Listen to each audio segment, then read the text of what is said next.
কেমন মেয়ে? হ্যাঁ, একটা বাচ্চা জন্ম দিতে পারিস না? কেমন আর হবি? যে মেয়ে বাচ্চা জন্ম দিতে পারে না সে আবার কেমন মেয়ে? হ্যাঁ, এই, তুই ওকে তালাক দে। এখন পর্যন্ত আমাকে নাতি নাতির মুখ দেখাতে পারলো না। আমার মনে হয় নাতি নাতির মুখ না দেখে আমার এই দুনিয়া থেকে চলে যেতে হবে। জানি না কি খারাপ কাজটাই আমি করেছিলাম যে এই মেয়ের সাথে তোকে বিয়ে দিয়েছিলাম।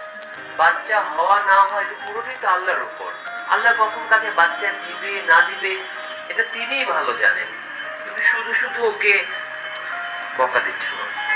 দিবে কিভাবে? সব কমতি তো এই মেয়ের মধ্যে।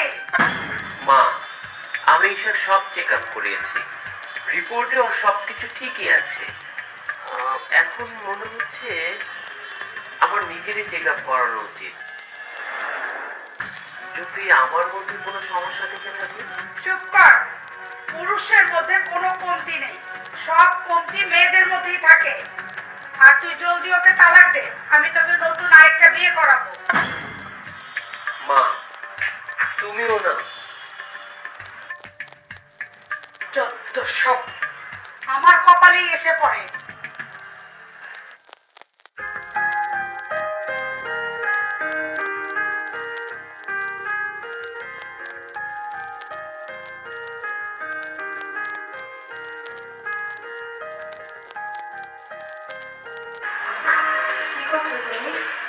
আরে এই তো আমার রিপোর্টস গুলো দেখছিলাম।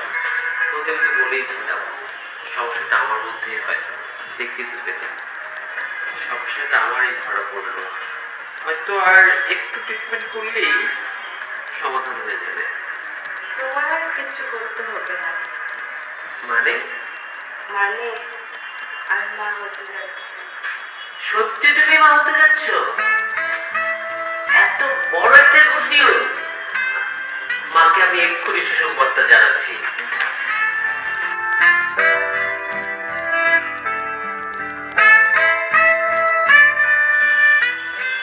মা, কি রে, কিছু বলবি? একটা গুড নিউজ আছে। Good news? তোমার বৌমা মা হতে চলেছে। কি বললি? ও মা হবে কি করে? ও তো একটা বন্ধা মেয়ে, আর বন্ধা মেয়ে তো কখনো মা হয় না। আরে মা, আমি তোমাকে না জেনে একটা কাজ করে ফেলেছি। আসলে আমি আমার কিছু রিপোর্ট করিয়েছি। সমস্যা ওর মধ্যে ছিল না, সমস্যা আমার মধ্যে ছিল। আমার ইনফার্টিলিটি ছিল।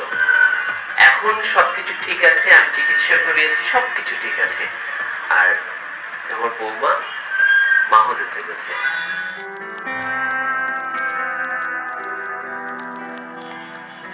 ভালোই হয়েছে বাবা। তুই জানিস না বাবা, আমি আল্লাহর কাছে কত দোয়া করেছি একটা বাচ্চার মুখ যেন দেখতে পারি। আসলে মা, আল্লাহর ইচ্ছে ছাড়া কিছুই হয় না। তবে এটাও ঠিক যে একটা মেয়ে যদি মা না হতে পারে পুরো দোষটাই কিন্তু মেয়েটার উপর পড়া উচিত নয়। ছেলেরও সমস্যা থাকতে পারে। তুই ঠিকই বলেছিস বাবা। আমি আসলে অনেক বড় ভুল করেছি। মেয়ে হয়ে একটা মেয়ের কষ্ট আমি বুঝতে পারিনি। তুই জানিস না বাবা, আমি আল্লাহর কাছে কত দোয়া করেছি যে একটা নাতি নাতির মুখ যেন আমি দেখতে পাই। বৌমা,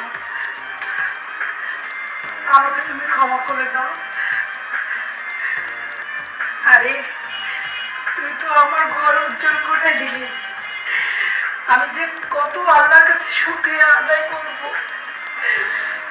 আমি যেটা চেয়েছি সেই স্বপ্ন পূরণ হতে চলেছে।